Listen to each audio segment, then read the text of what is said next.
Hi everyone, my name is Joe McCarthy, one of the account directors here at TechTarget. Today I'm going to be talking about 5 tips to boost webinar engagement. So let's begin. First off, something that I often see get missed out by clients is building content based around topical trends, what's being spoken about in the media, naturally relating it to your solutions and value prop. But people want to be educated and informed by vendors, and this can really help activate your thought leadership. So topics like ChatGPT or ESG, sustainability, cloud security. So ways that we can build in perhaps more off the cuff content within your webinar strategy will help build and garner better interest and overall viewership as well. The second point is really around considerations of using some features that are staples to webinars or virtual events, as well as some more new age tactics.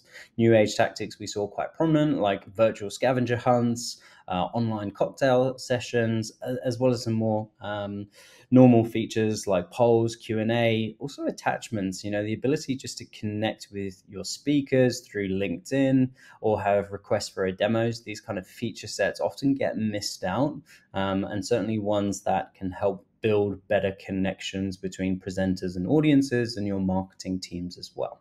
Next, I think having a tried and tested content cadence is really important. Usually we say a 4 to 6 week window is what is needed from ideating, going live with your EDMs, activating paid, maybe social channels, also bringing in your sales teams as well, where you've got maybe tens or hundreds of sellers. They're going to have a huge amount of contacts, prospects that they should be getting into this as well. If you've got well-known speakers, that's a crucial consideration.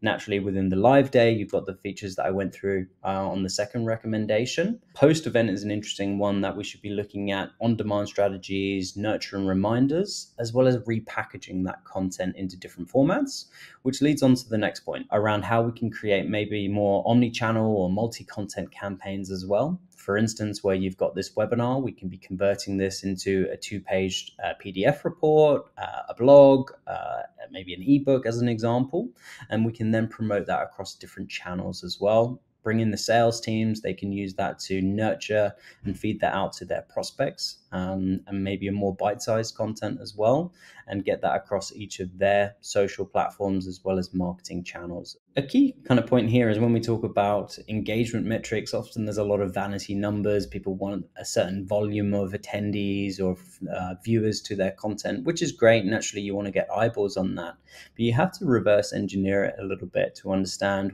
what does success look like, or how are you defining engagement? Your go-to-market strategy is going to be a crucial part of that, where if you go after specific accounts, or if you've got very industry focused or particular personas that you want to go after, you're not going to garner the same volume of audiences by comparison.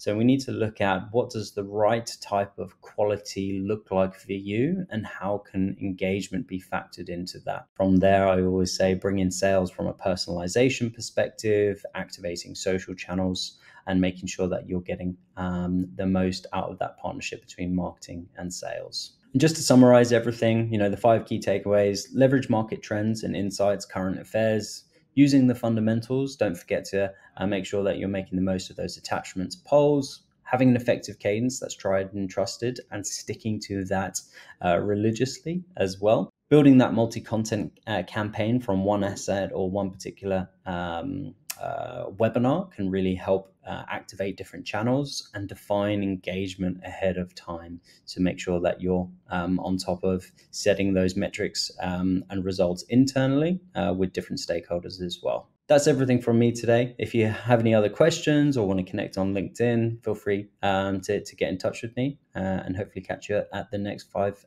tips in 5 minutes. Thanks. Take care.